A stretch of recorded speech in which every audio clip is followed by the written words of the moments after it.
I want you to imagine something for a moment. Picture a man, physically captive, who can't walk, can't speak, but whose mind is totally free, roaming the cosmos, playing with the deepest secrets of the universe. Now, that's not just some nice poetic thought. That was the actual lived reality of Stephen Hawking. Here was a man whose body was confined, but his mind knew absolutely no bounds. And in living that life, he taught us something so profound. True strength isn't about physical power. It's about the power and the clarity of our ideas. So that's what we're going to dive into today. We're going to explore 5 incredibly powerful principles from his life. And these are more than just quotes, trust me. Think of them as practical, mental tools for building resilience and making a real impact, all drawn from the life of one of history's greatest minds. Okay, let's kick things off with our first big idea, the real power of thought. This is all about understanding that true influence, real influence, it doesn't come from being the loudest person in the room. It comes from being the clearest thinker. Hawking learned this simple but powerful lesson from his father. Don't raise your voice, improve your argument. Shouting is usually a sign that your logic has run out, right? But real impact, that comes from clarity, from reason. For a man who literally couldn't speak, the power of a well-reasoned argument was everything. It just goes to show that silence, when it's paired with a strong idea, can be way more powerful than the loudest noise. So, what's with the 90%? Well, this number represents a really startling insight from Hawking. 90% of our worries are about things that will probably never, ever happen. They're just creations of our own minds. Just think about that. Think about how much energy we waste on anxieties that only exist in our thoughts. And that leads to this critical realization, doesn't it? Your mind can be a brilliant servant, or it can be a dangerous master. If you don't learn how to direct your own thoughts, trust me, they will direct you. At the end of the day, having control over your mind is having control over your life.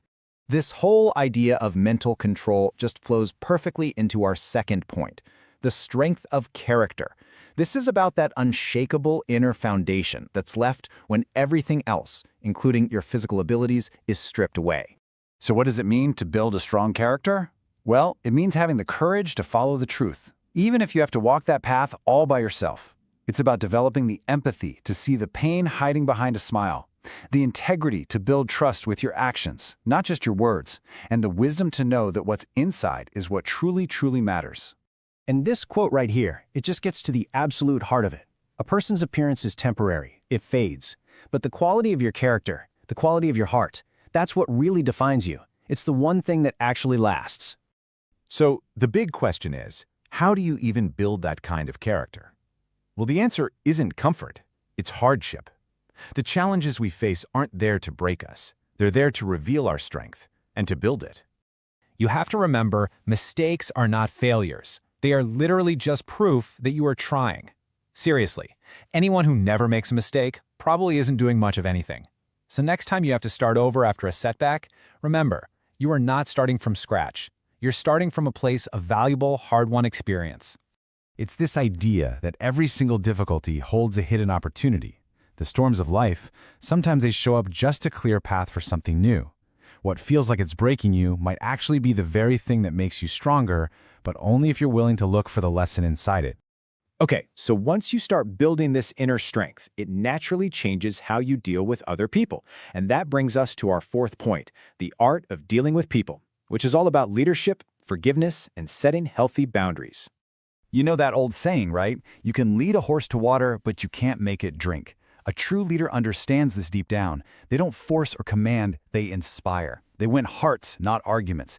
They create a desire in people to come along for the journey, making them want to follow instead of feeling like they have to. Now, this next idea, this is a game changer. Forgiveness isn't for the other person, it's for you. Holding on to anger is like carrying this huge, heavy weight around all day. Forgiving is simply choosing to put that weight down so that you can find your own peace. All right, for our final point, let's bring it all together. Let's see how all of this, powerful thinking, strong character, learning from our struggles, how it all culminates in one single guiding principle. Always, always moving forward.